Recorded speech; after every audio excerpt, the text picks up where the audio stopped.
Hello, everyone, and welcome to the altar. It has been a minute for myself, Based Heisenberg, aka Ben, aka Rocky Mountain Jew Hadin, and I am joined by my compatriot who's currently getting a drink, and we'll be back momentarily, Max, aka Less Racist Max, aka Incaparato.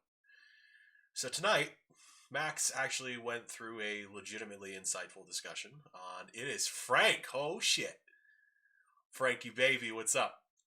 Hey guys, do you hear me all right? Yeah, we can hear you.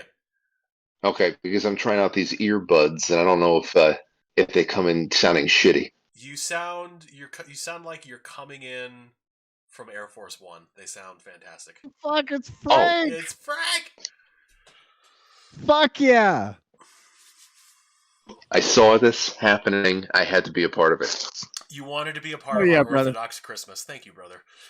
Yes, and I also came to complain, like I did tonight on the show, that we're going to be missing out on the Passion of the Christ sequel. I Really? thought it was going to be coming out this Easter, and I just saw a report that Mel has only just begun to shoot it. Really? Oh. Come on, Mel. Wait, Come on, okay. Mel. How is there a sequel to The Passion of the Christ, Yeah, I though? was gonna Well, say I you get was. the resurrection now. Oh, okay. Oh, Yeah. that's cool. Oh yeah. Is Yeah. is he using the same cast? I mean, it's been like a Yeah. decade. Caviezel's coming back. Yeah. Hmm, Wow. okay. Okay. I'm. So Hey, yeah. I'm.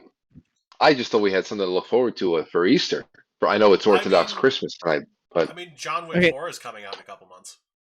ooh, I It's haven't. kind. That reminds. It's kind of the same thing. Like Jesus did go John Wick. Apparently, he did. you know. Yeah, that's what I'm hoping to see actually in the new one. Anyway, I don't want to make this too religious. That's all right. Well, okay. Can I say to celebrate Orthodox Christmas today? Well, it's Christmas Eve, right? I'm I'm gonna not be real. I know it's around this time, but I have no idea. okay. Let me give you an astronomical explanation Okay. here. Okay. The winter solstice plus 3 days represents so when this is not like a secret. I should say for the religious people who are watching. Okay, Mm-hmm. um this is an open secret, I guess I would say. The Mm-hmm. early church did not know the date of Jesus's birth. Okay, they did not have access to planetariums or astronomical calendars or anything like that that could give them the exact date based on the information that they had available to them in the Gospels, and so they chose as after the winter solstice. Okay, now you add on to that that they did know that it was 12 days after the birth of Christ that the Magi arrived, that Jesus actually got his presents, okay, from the Magi, the frankincense and myrrh and gold, and etc.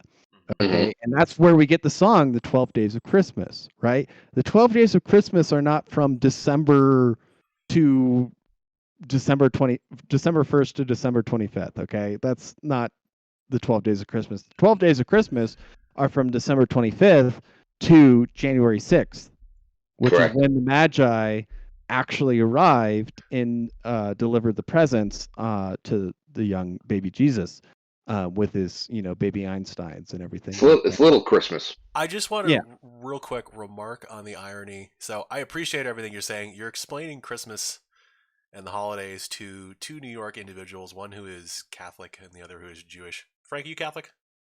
Yes. Yeah. So it's cool. I'm sorry. I'm just remarking on the irony of the moment. Oh yeah, that's fine. I apologize for my typing. I just wanted to get the link out to people so more can show up. Maybe a Oh, couple or so No, absolutely. late. that's fine. Sorry, Max. No, and I apologize for interrupting. Go ahead. absolutely, and Frank, I'd love to explain. So I've done an entire analysis based on the Gospels on when Jesus's birth actually occurred, and it would be June 17th of 3 BC. Okay. I've heard the 3 BC, and I've always heard people kicking around June. Now, is this all based on celestial activity and trying to Yes, match? Okay. because the Gospels say that there was a census in Rome that was occurring. Okay, and then there was a lunar eclipse that occurred during the um, reign of Herod, who was Hmm. the king of Judea, and then there was the star in the east. Okay, but this is the most nebulous part that people disagree about the most, and a lot of people say it could have been a comet. A lot of people say it could have been a supernova or something like that. But we have Chinese sources that say there was no comet or supernova during that period, and the Chinese were pretty good about that. Um, Mm. and so what did occur was a conjunction between Jupiter and Venus, which is when the two planets actually are so close to each other they appear as one object in the sky to the naked eye. Over the star Regulus, which is the king star, in the heart of Leo, the lion, which the lion represents the kingdom of Judea. And so we have the Regulus, the king star, in the heart of the lion, the king of Judea, and Jupiter representing also the king of the planets, or the king of the ancient Roman gods, conjuncting with Venus, which would be the Virgin, or the Aphrodite in the Greek tradition, together in the sky, that occurred on that June date. Um, so I would say it because a lot of that sounds so familiar now because last December I had a buddy of mine, Timothy Alberino, come on the show, and because I wanted to look for Christmassy things to talk about in December. So one of the things I wanted to do is bring somebody on that can talk about the Christmas star, everything about what was going on in the skies at the time. And he came on and talked a lot about everything you were saying right there. well, Um, there were I think actually you should three check it out. conjunctions. There were three conjunctions between for the 9 month period leading up to that. And so like you have the entire gestation basically being like this conjunction period of Regulus, and then going back and forth. I'm sure he's read the same books I have and stuff like that. I, But I just think that because you're already so well versed on it, you would probably get more out of listening to that than I did at first because, and it might pique some, pique or what what bring was about his some. what's the name of the guest? I'll look for the show. It was from December of 2021. So Okay. I'll go look for the show and I'll send it to you. You listen to his interview and tell me what you think because I'm so interested in that. Um, I don't ever really discount any ancient holy books for any religion as purely mythological, that there's nothing to be said about the history at the time. And like, I really do believe that there's a lot of really awesome Easter eggs in there. No, you know, Easter eggs in there just for human. We got to consume all that stuff and try to piece together the Well, past. yeah, absolutely. Prior to this is one of my like actual academic things I work on lately is been the ancient people, celestial navigation, celestial date keeping was their only means of date keeping.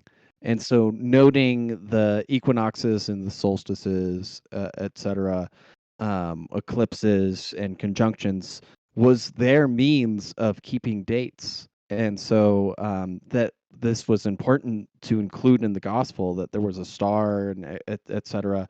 They might not have had the language, or maybe it got lost in translation at some point, or something like that, to note the exact date, but it was significant to them, and they were totally paying attention, and they're much more sophisticated than we give them credit for now, or most people would give them credit for it today. People think about like Well, sewers and let me ask you this then. bathing and stuff. Let me ask you this then. Who who was the one to make this? It wasn't the Vatican that said, "Okay, well, year zero is this year." Like, there's someone who was the one to actually hit the reset button that brought us from BC to AD. And I want It to know was how they. it was 323 years after the fact at the Council of Nicaea, adjourned by the So why would Emperor they be off? Why would they be Constantine off by II. 3 years? They're 1,700 years closer to the events that Jesus's life, and that would they're 1,700 Well, years closer than we are. Why would they have known the exact year? well, I mean, there was a lot of difficult times in between 0 and 300 BC, right? Yeah, A few. yeah, I wouldn't want to live Uh, then.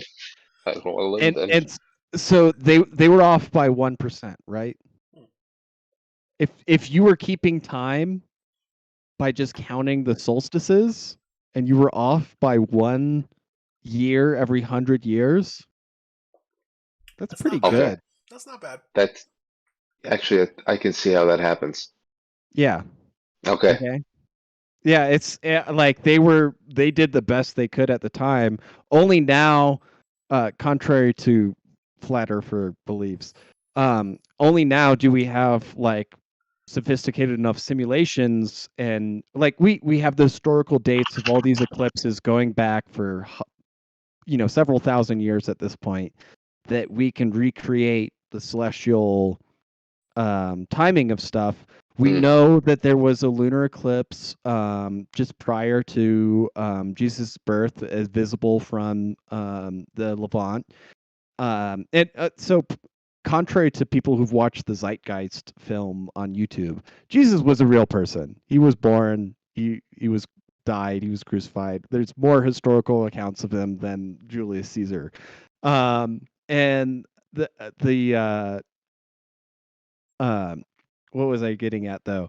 The solar eclipse that occurred during his crucifixion mm, was another way to date things correctly. hmm. Ben, isn't this interesting? This is very interesting. I actually admittedly, my mind was wandering towards something else a little related to like celestial stuff in the sun, but it's a complete tangent off what we're talking right now. But I find this very interesting because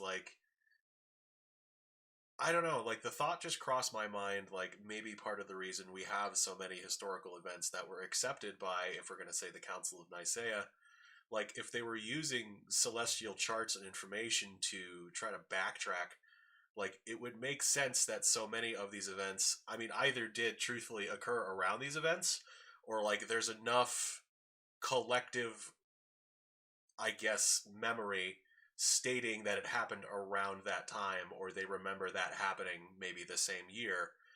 And I don't know, I guess I was just kind of thinking about what kind of time slippage we're actually talking about there. So Hmm. I've seen more significant evidence for the time slippage in like the late 800s mhm.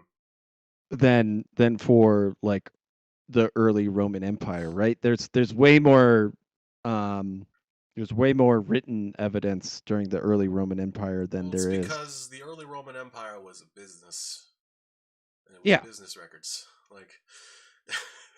That's why they were so good at record keeping. They wanted to make They had a money. lot of good stuff.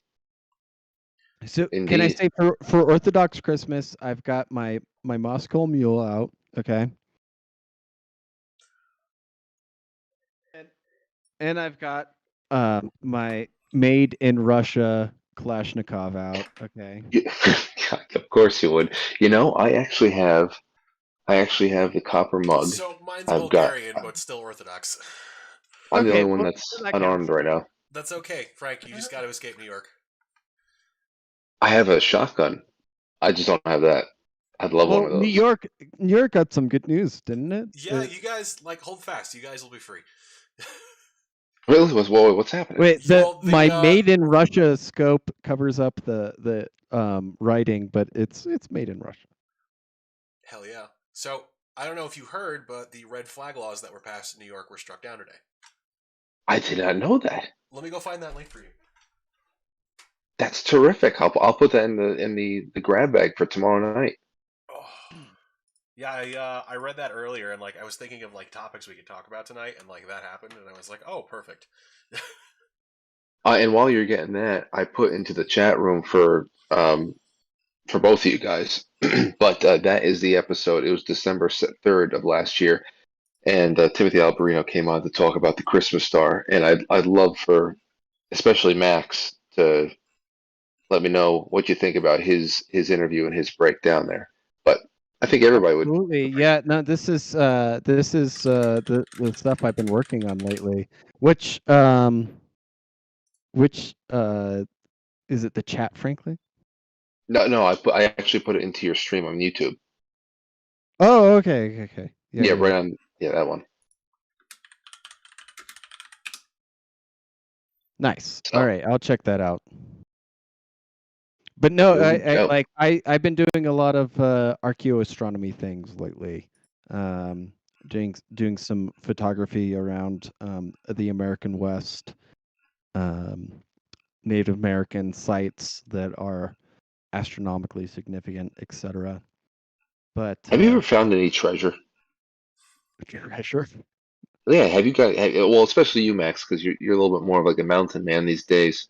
Have you ever stumbled upon? I Have you? there was the did you hear about this box of treasure that was hidden Yeah, somewhere, doesn't like and somebody. there was this code written for it.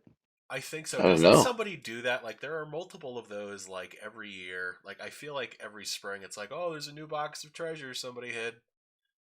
Like I know there's in Utah. Is there? Do they do it in Wyoming? I assume. Like I don't know. um so no, okay, let me I just think of when I think of Utah and when I think of Wyoming, I think of the opening ceremony, the opening scenes in Indiana Jones and the Last Crusade, when right. he's a Boy Scout and like there, you have this the American West, just gorgeous countryside, and in some random cave somewhere, the Cross of Coronado is has been hidden away for hundreds of years. Hmm. I want to be on the heels of an artifact like that one day. I So mean, that's actually a very popular thing in Utah, though. There are lots of old mines and caves and bunkers and stuff that you can go into, and like people will sometimes go into ones that are a little more tricky. Like it was like I follow a group on Facebook. It's like Utah Abandoned Mines or something like that, and it's just people who mm, post photos of like going into old mines that like you really probably shouldn't go into, but they find tools and working gear, and like sometimes uh, like depending on what they were mining, they do find like little bits of stuff. Like I don't know what's really mined that much. I think garnets actually are pretty prevalent in like southern Utah or southwestern Utah, but they would find interesting. stuff like that sometimes. But normally, what they would find is just like the evidence of like accidents. Like there's a couple of ones where there's like yeah, there's like a cave in. There's like a human arm bone that's been here a long time, and it's like, oh, okay, that sucks. So that's why they're not in that cave anymore. But I would like to do it, and I think like if we ever need to retreat underground, it might be nice to know about cave networks or bunkers or other such places near you. But I that would be. yeah, Oh, that brings something else out for me. I got an email from this person who watches the show, hmm and they do a lot of their own broadcasts, and they appear on other people's shows and talk about certain types of mind control and satanic ritual abuse and all that stuff, but also going into the esoteric areas and interdimensional, extraterrestrial, all that stuff. And I was just given an email today about uh, something related to another show I did, and she wrote in to talk about and stressing how there are mega. It's not just cave systems in Utah; that there are mega cities under subterranean under us that have been slowly caved out of the earth with these deep underground military bases. And to think about cities, and we're thinking about what caves could we possibly camp out in if everything goes to shit. There's who knows what's under us. Another thing we got to find out. There are at least a I couple of I places just near me. posted in the YouTube chat the Forest Fen treasure, which was found in Wyoming Hmm. in 2020, but it was $2 million worth of treasure that was hidden, and there was a bunch of there was basically a codex of hints that was supposed to guide you to the treasure. And the person who found it went to auction with the items and got $1.3 million in sales out of the sales. Maybe they kept a few items, Wow. Yeah, but that's cool. overall, like it was hidden. It was actually discovered in Wyoming. I believe it was discovered in right off the border of the Dinosaur National Monument in northwest Colorado slash Well, where's the south link? central Wyoming. I thought I just It's not there. posted it in the YouTube chat, Yeah, but it's No, I don't see it. the coolest thing or I think outside of like nice pictures and like the occasional animal bone or like just stumbling upon like a ruin of like some old cabin, the coolest thing I found in the wilderness is just been this knife here. Hmm. Like it's not even that nice of a well, knife. hold it up a little bit. Let me see. You found that? Oh, Yeah, like it's like it's like somebody's hunting knife, I from mean, like 5 years ago. CRKTs aren't like they're not like the I don't know, Cadillac of man. knives, but like they're decent. Yeah, I found it and I saw like three moose immediately following, and Oh, you it was a took their good day. knife. Like they wanted their knife back. Yeah. Why would you take that from them? Yeah, man, they need that. Um, Anyway, so is this your first Orthodox Christmas, you guys? I guess. Are you gonna do there, this every year? there's No, some dude probably at not. there's a dude at the open mic I play every Sunday, and he keeps inviting me out to do Orthodox services with him, and I keep like being busy. It's not that I wouldn't go; it's just like I keep being busy Mhm. or like have a travel planned. I'm out of town, so I might do more Orthodox Christmases here. But this is what I always tell people: like we waste our Christmas spirit way too early in the month. Okay, this Yeah, Advent calendar that starts on December 1st is way too early. Like the 12 days of Christmas are December 25th through January 6th. Okay. I like that better. I see. Here's what I think. I think that there was a time not too long ago. I know that especially up in my area, tri-state Catholic Italian types, it was a big deal until January 6th. Little Christmas used to be a pretty big deal. The arrival of the Magi and all that stuff. But I think this really comes back around to again consumerism.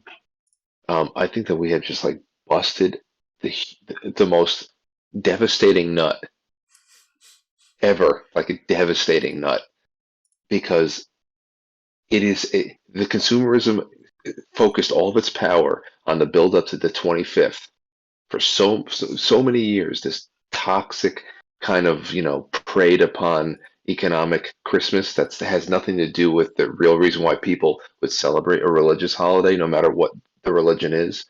I just think that there was such a devastating nut that has been bust over the last 10, 15 years that we don't have the capacity to stay joyful until January 6th. I think we're just completely exhausted by the 25th, I 26th. Right. definitely feel that. Yeah. There's no joy. At Like 26, we're hungover.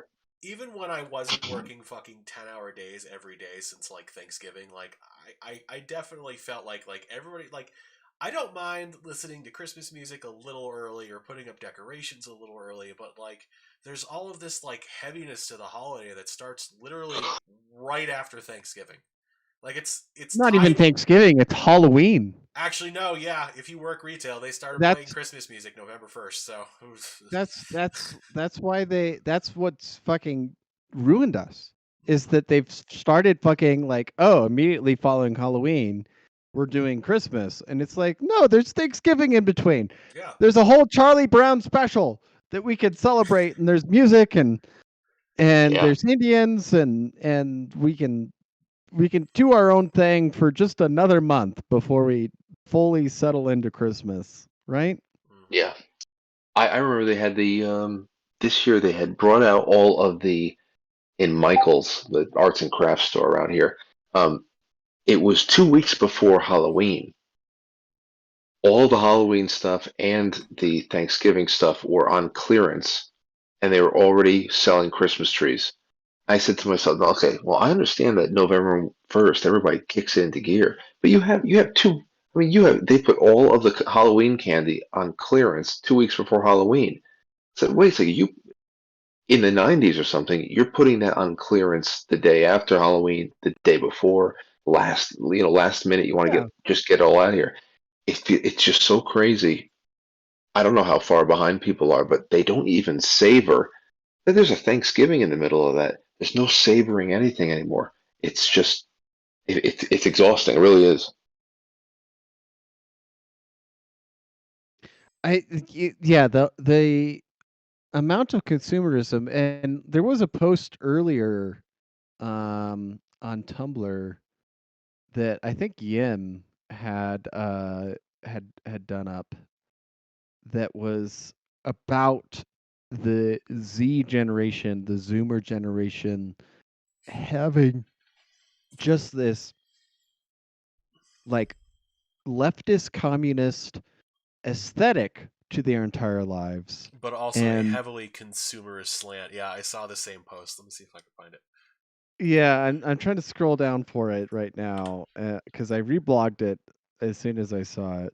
Oh yes, okay. So I reblogged this from Yimra, but it originated Andrea Blog 2. How did Gen Z fall victim to consumerism so quickly and to a point of absolute ridiculousness? In response, Capacity says, self-esteem is subterranean, but if they can buy that pain away, they will do so. I think they're jarring. It's more jarring because they are LARPing as leftists, but if you point out that, they will get very confused, like you're telling them that not breathe air. The dots don't connect for them. It's very weird. And I can't agree with the sentiment anymore because like I've never seen a generation that's more addicted to consumerism, more addicted to purchasing things in order to sate their self-esteem than Gen Z, that is more ideologically committed to not producing things in a sense, right? Like you watch these like TikTok videos and it's like I don't want to be like a the stay-at-home girlfriend or wife while I make clothing items on Etsy and my husband or boyfriend goes to his programming job that suddenly required him to show up at work and he makes six figures and like you're spending all day like having this anxiety about the whole situation. It's like just enjoy it. Like you get to be home. Like this is what I love about my job. Like I get to fucking be home most of the day and like take care of my shit. I mean, And hey, me too. I write the show in the kitchen right now. Hopefully, I'll have an office one day. But I get to I see Lauren and the baby all day. Take care of her here, oh, and that's beautiful, That's man. awesome. I yeah, love that. I'm working right here, and usually the baby's running around in there, just whatever. And then I go to the studio at night, which is great because you got to get out of the house. Of You know, course. you, Yeah. I would go nuts if it was all in one place and I never left. So there's that. But as far as the Zoomers go, I think there's this. I don't know. They're addicted to status and or the at least the makings of lifestyle.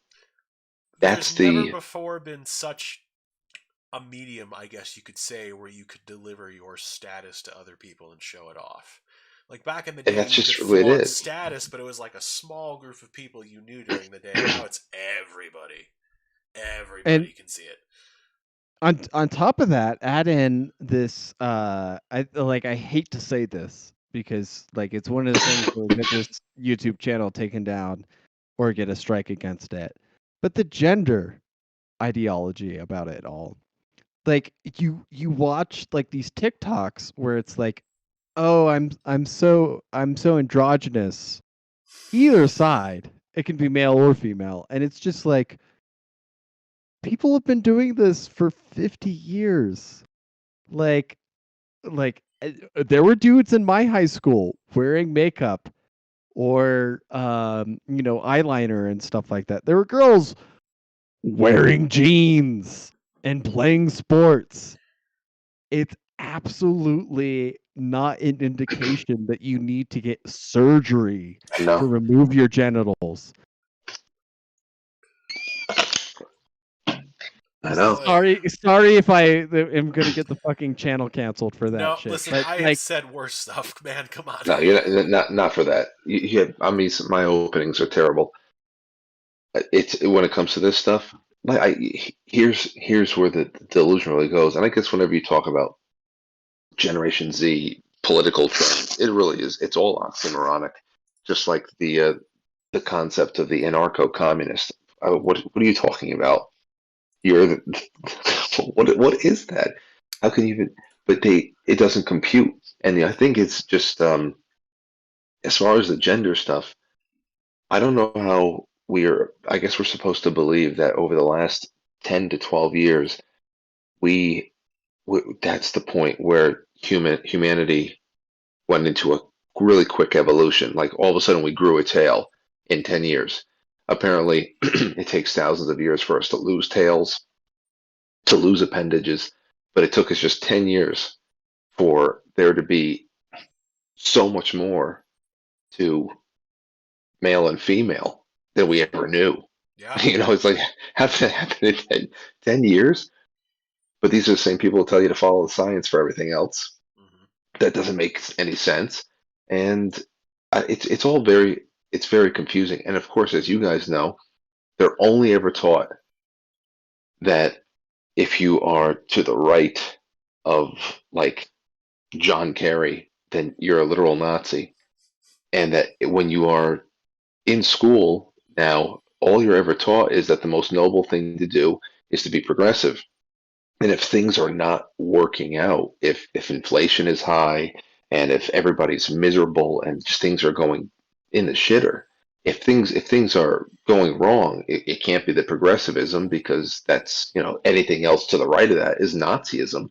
So we have to keep going. So I think that's where the disconnect really comes in. That they have only been taught that there's one way of being a decent person, and they're so obsessed with being decent, at least on the surface, that there's there's only one direction to go in, and if things are going wrong, it's because we're not going there fast enough. you make a really good point in that progressivism has this built-in narrative of inevitability, which is to say that like there's only one track of history that we're moving towards. And so like by having this trajectory where you're just going to be always moving in this progressive direction and it's whatever the academic cathedral decides, you are going to be just fine obeying that. I would say like if I just reach one teenager right now and say, listen, you want your natural born regardless of how you want to express your gender, okay, you need and you want your natural genitalia, however you've got them right now. Okay. Just because you're 13 or 14 and have never had an orgasm or have never had an orgasm during sex, or hopefully you've never had sex when you're At that 13 point, or 14. better off.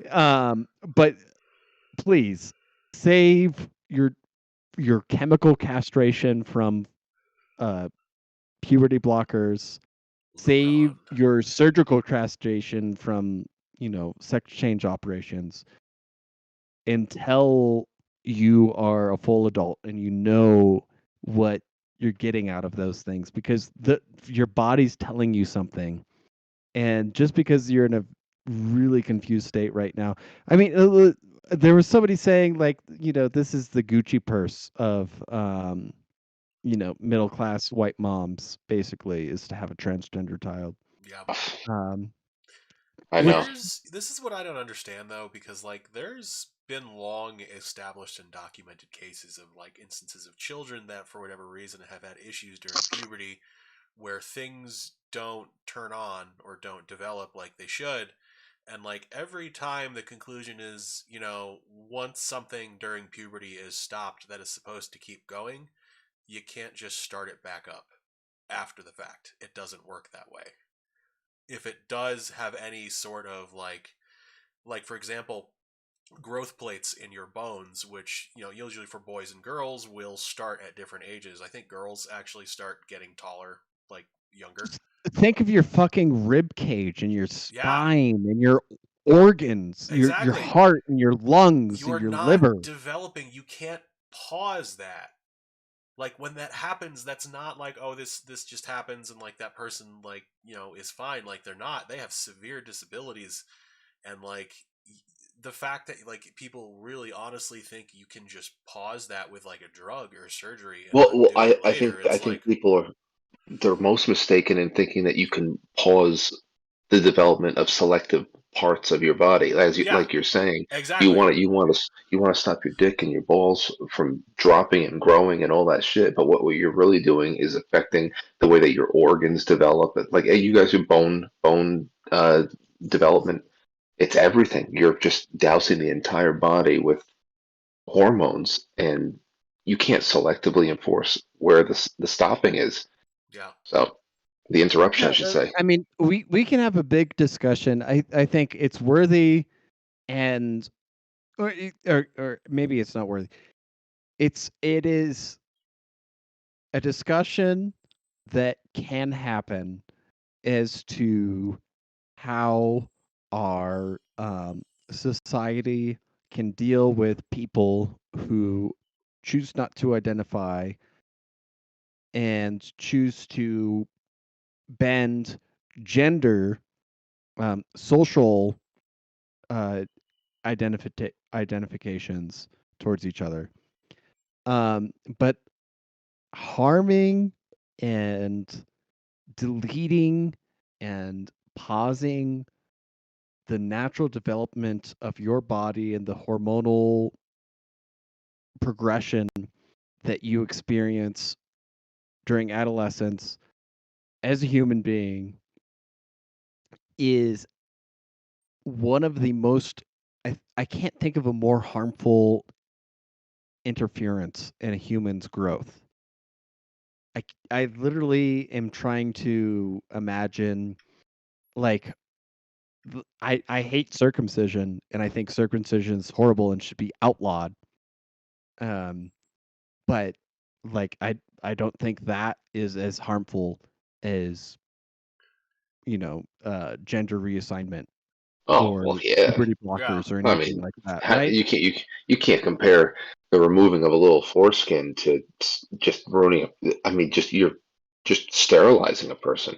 yeah, I mean, that's just it's like you're.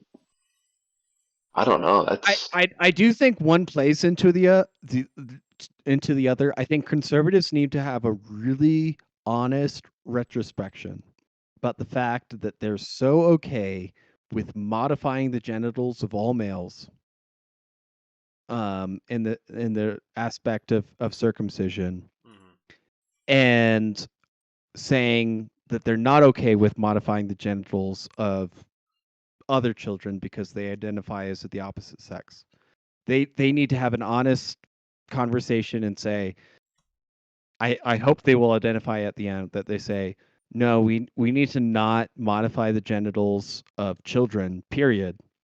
We need to have um, natural intact males, and we need to fight against you know children who are being fed by media or other sources the idea that TikTok. they need to, yeah, TikTok basically, they need to take hormones or have Yeah. surgery to fulfill themselves. The routine infant circumcision in the United States is absolutely abhorrent. It's heinous why we do it to every single male. Um, If Aurora were a boy, I told Lauren, I said no circumcision. If she's a boy, like I've been red pilled enough on this to Never. know No. it's not happening. no, And nature and God has made us just the way we need to be, right? And yeah, it's not right that we need to slice off the 16 inches of mature skin off of the male's penis. well, I mean the thing that I don't get is the only thing that I hear from people is, well, it's for cleanliness and it's also for social acceptance, because after a while it becomes the norm, and then if that's the only kind of cock a woman wants to see, you know, and then and so you have one thing that is completely vain and means nothing, and then the other one which is hygiene. Okay, well, are you taking showers? Yeah. Are you what's so hard about this? I just don't What's I interesting don't too, know. because the hygiene argument comes from a very specific medical condition called phimosis. That like it happens, but it's very rare. And that's like a situation where okay, the foreskin does not have elasticity, and like you have to cut part of it off simply so the child at that point can urinate and do other things like that, because But otherwise it becomes a that problem. doesn't happen until puberty. Or until puberty. The yeah, the foreskin doesn't even retract naturally until puberty. Okay, well, So, true, but like even at that point, still, it's still that's a medical necessity. It's not like it's just like you just it's harder to just wash it in the shower, so you just it's like come on, like What do you mean it doesn't retract until puberty? in a natural male progression, the foreskin is fused to the head until puberty, and it's not until puberty that and when the penis begins to enlarge and the testes begin to enlarge that the foreskin actually begins to become motile and hmm. retracts across the So penis. so then So prior to that, you how don't you even need to wash it. It's fused to the oh, glands. it's Oh, fused. okay, all right, that's I didn't know that. You may fuse to the head. Yes, the to the head. Okay. Yes. Okay. Yeah. This is why during See, I don't know. circumcision they have to literally insert a scalpel and cut the foreskin fusion Oh. off of the All right, glands and then Oh. retract it and then burn it Oh. off. Oh my God.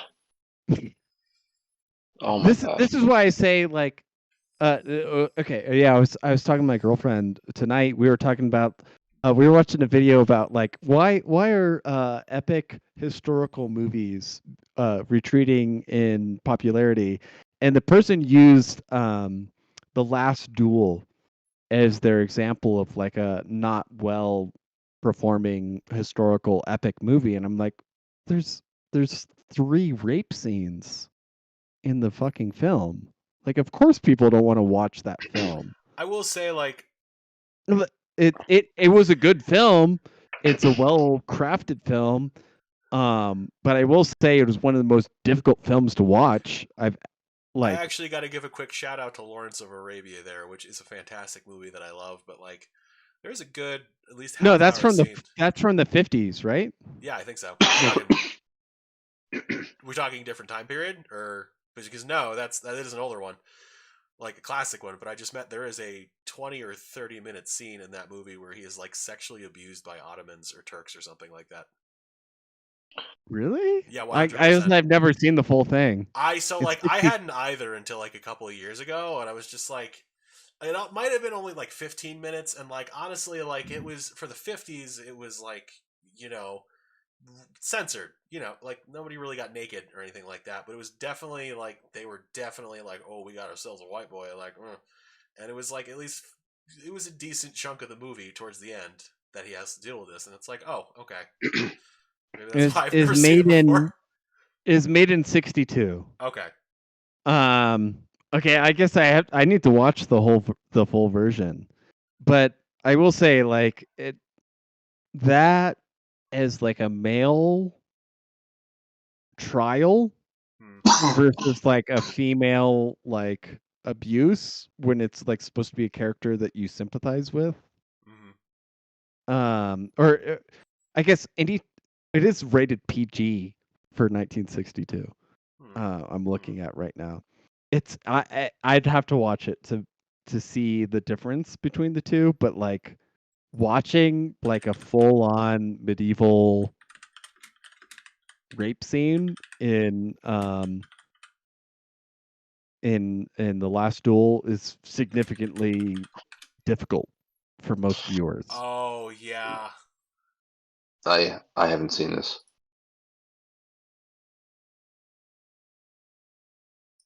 I actually didn't finish that movie, but it from what It's a great it is a very significantly like achievement of film. That said, it is a very difficult film to watch. I don't think I will sit down to watch it anytime soon. Yeah. Again.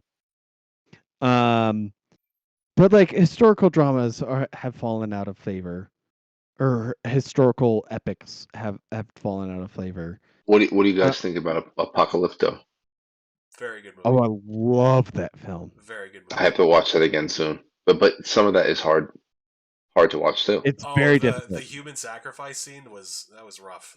Just everything, because I don't know, it's just you put yourself in your shoes, and that it's like all of a sudden what it feels like to be a lamb about to be slaughtered, and it's just not that hopelessness. I gotta say, people say Mel Gibson is fucking racist, but like, have I ever felt more sympathy? Movies. Yeah.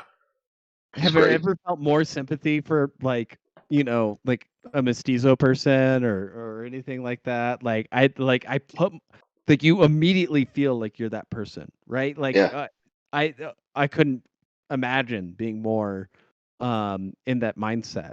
Yeah.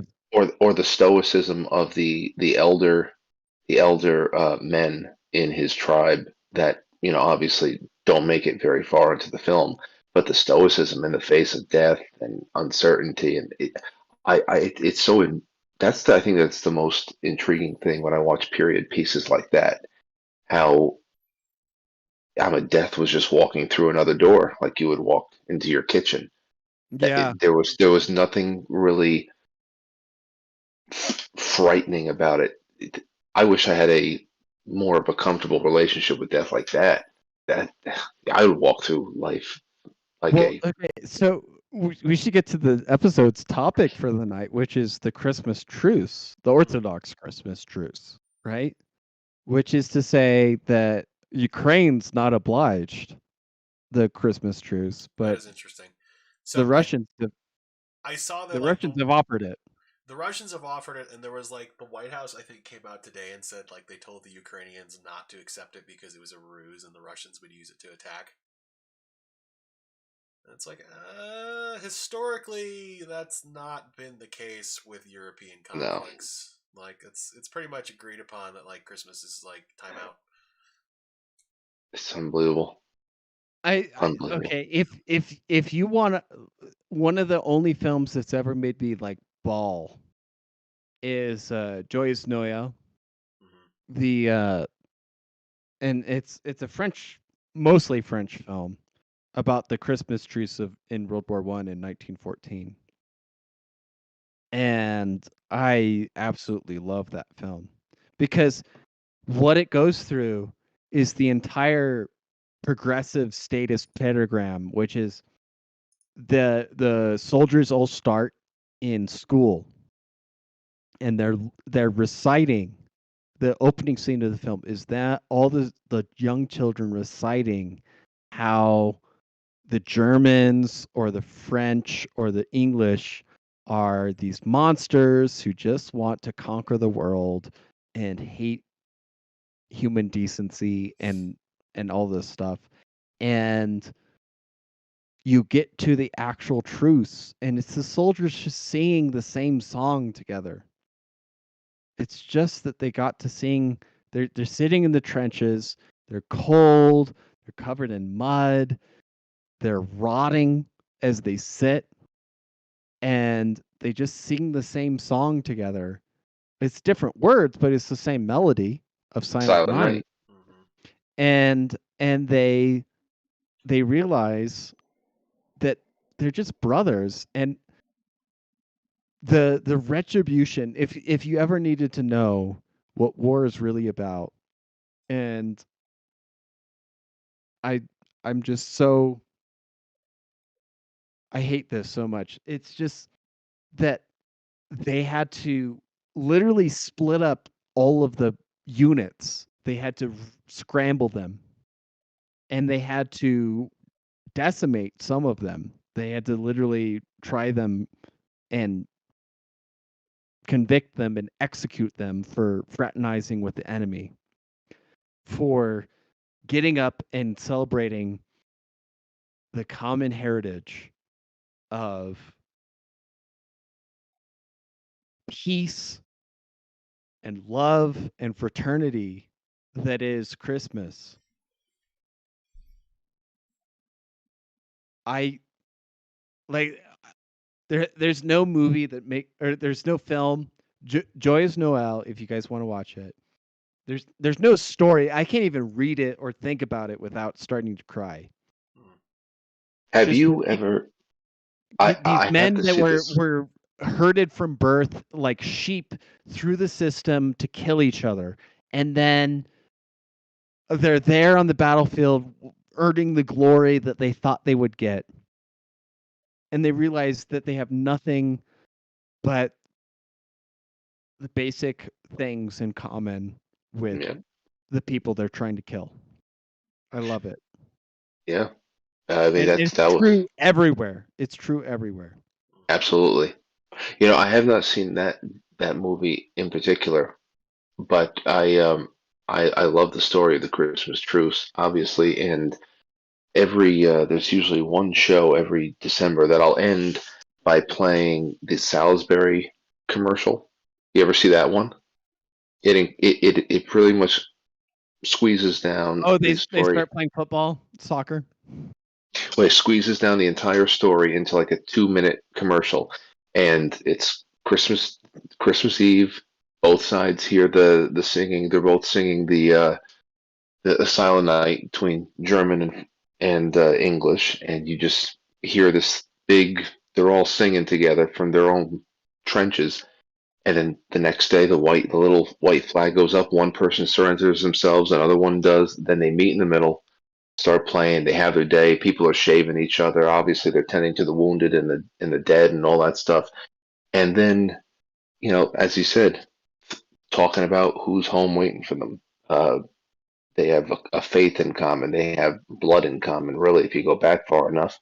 And then the distant exploding of shells. That is just always like that fucking statist, tyrant, demonic dinner bell that's always keeps ringing, where you're calling people back from the humanity that we naturally just want to express to each other. Naturally, that's what we want to go. There's always bad apples out there, but naturally, this is what we really want to express and to be friends and neighbors. And to see that they're always like, no, calling them back to slaughter, kill each other instead. And for who? And for what? Who really benefited from those world wars? Um, it's just it's nuts. I will Nuts. say, James Corbett did a lot of really good research and put out some great documentaries on like World War One and The, like what the happened three for the him. three part Yeah, the 3 part World it's War One by really well James done. Corbett. It's awesome. I will not try to explain what he talks about because I do not have 1/100th of the eloquence that he has, but it's a fantastic documentary. Everybody should listen to that. I listened to the podcast version. That's a 3 part series on World War One, and it is good. I have to listen to Well, it again. I would recommend the Great Wars week by week podcasts on the news, or like basically it's a week by week breakdown of all the battles, all the news that comes out of World War One. And I did that for 4 years, and it was really, really interesting. I hope that I don't have to wait 20 years to do the World War II version of it, because when there's this hindsight of being a modern person where like you're looking back at these headlines and you're looking back at this, these battles and these movements and everything like that. And you might understand in the initial few months of the action that, there's a chance that, we could just that they could just overwhelm the Russians or the French or the Germans or the Austrians or the Serbians, etc. And they would just be able to enforce their way on them and everything like that. But at the end of the day, you realize it's just a war of attrition, and who has more people to die for them, and who has more limbs to sacrifice, and who can make the most steel, and who can make the most gunpowder, and who can grow the most radishes, basically. And at the end of that, you're just like, what was the point of any of this? Yeah. World War II included. And I'm sorry to say, for all of my uh Heb friends, uh Juhad Juhadeens of the Rockies, we did not prevent the Holocaust in intervening in World War II. We saved a few 100,000, which is great, but we still let millions die. It wasn't even a motivating factor because nobody knew what was going on. Nobody knew about it until like 44, I mean, 45. so you have to ask yourself, what the hell is the war? What's really going on? But then again, you think about the way that we're taught the Civil War in the United States. It's the only thing to talk about is slavery, and it wasn't really even a gigantic. No, it wasn't even a motivator. Like, think about No, the average Confederate, soldier. Like, were they thinking about slavery? it doesn't even enter state from stage left until 2.5 years into the war. I know that there's everybody's going to always point to bickering and all that stuff, and some fears on the subject, although there's so much being done at the time. But I'm just saying, to prove your point about World War II, we only are ever given who the good guys were, who the bad guys were, and how simple and um, solely evil all the motivations are. It's only that they only did it because they're evil. They all grew it. They just hate, and therefore they go to war. That's that's all the stories we're told. Doesn't matter what era's war. It's crazy. I mean, most people don't even. You ask them about World War One, and their eyes would go crossed. Most people, if they know anything about it, they can just tell you that it happened. I don't think anybody can. The average person, I would say 9.5 out of 10 would be able to correctly put all of the countries on their correct sides. Like Allied and Axis. I think that almost 10 out of 10 average people. I would even get fouled up from time to time still. World Well, War One. I mean, who could even tell you? It'd be 1 in 100 that could tell you the accurate history of how the Allies invaded Russia during the war to support the government, the government to The white shirts. continue the war on the Eastern Front. Like you go from 1 to 10 to 1 in 100 at that point, where it's just like um, the Germans were supporting the Bolsheviks just so they could get the Russians out of the war. They were like, we don't care what communism does in 20 years. We just want the Russians out of the war at this point. And then it leads to the first mass genocide of peoples in the Holodomor before the Holocaust. And then you get the Germans emulating the Bolsheviks. The Bolsheviks were the Nationalist Socialist Russian Workers' Party, right? The Nazis were the National Socialist German Workers' Party, right? They're the same token. I wrote an article for you about that. Well, And if you did, it's still on the blog. yeah, and so like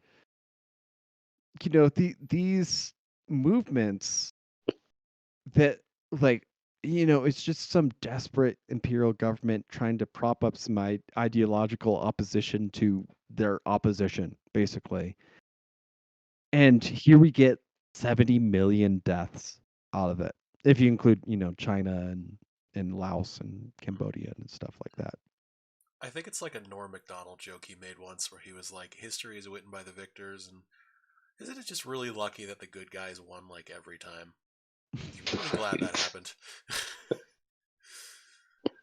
I mean, I tend to ask myself, what the hell was the point of winning the war when you look at what our society has become just a few generations later? Like, what was this going to happen sooner, or was like we started off our conversation here tonight about kids, cutting off their peckers? Well, here's Would here's the would that have deal. happened in 1950 had we lost the war, or what? Well, no, here's the deal. Like we just had a slower decline into the Weimar part of the cycle. Seems like Okay. And throughout all of human history, every single government has been top right of the quadrant authoritarian right regime. Okay? That is humanity's normal.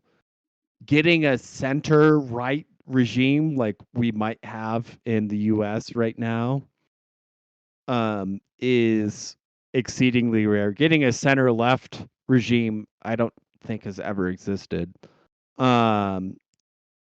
Getting a top left regime, authoritarian left regime, has existed in those rare communist states, but doesn't last that long past industrialization. Like I think there's two key factors in how a society arranges its monopoly and violence, basically. Like as an anarchist, I don't support the monopoly and violence ever, but I would say that there's historically or not ethnically, but like historically, there's two factors that most determine what structure your monopoly and violence will take, and that is your family structure and your marriage structure. In a monogamous society and in an independent family society in which you have males all or each each person inheriting equally, you will get a center right or maybe even libertarian right government like we had in the early United States. In a every brother inherits equally, um, but the family is arranged around um, like a system of uh, equal brothers. You'll get the kind of French system, which we see throughout Europe, basically. And then if you see a system where all the brothers live together under the same household, and the oldest brother inherits the most, you get a Russian slash Chinese system, basically, which is where you get communism out of. It's an authoritarian system. Those are really the only systems you get outside of Africa, which is just like free for all, husbands don't matter system, Wild card. wildcard system. You just don't know what's coming for you any day. Well, it's a matriarch system at the end of the day, because you get all the wives, sisters are all raising the village together, and then, which is also susceptible to communism, basically. But yeah, though this is why I think there's a really good point to harping on the nuclear family, which is like the husband wife family, not the grandfather and his sons family, but the husband and wife family with his kids family, being the most important part of a capitalist structure. I think that is the defining factor that human society leans towards, a right of center capitalist system. That's what it goes for. It just empirically, I'm just looking at it from a scientific historical perspective. Well, if you Well, also maybe go ahead, Frank. no. You go. I was just gonna say, well, if you also look at it like as humanity has trended towards that, and as that has been prevalent, poverty on a global scale has also come down significantly, and quality of life has also increased significantly globally as more countries have tended towards more right-wing capitalistic views and systems. Where do we? Like Where does the Great Reset come in? I'm trying to reset all that, my friends. Because it's a problem. What do they want in the Great Reset, which is a non zero male involvement, society, basically. The state is going to be your husband and protector, and you're going to be an infinite renter, and all of that. You're looking at a pre-colonial African society. That's the structure, where there's a god king who mates with all the women. There's war bands of men who go out and commit violence on behalf of the state, so they can earn a token amount of sex. But the elites gain all of the sex in society and reproductive rights. And yeah, so I think ultimately economically, like, look at where South Africa and Zimbabwe are going right now, like, the power outages and the general decline in drinking water, etc. Is, we might make all these not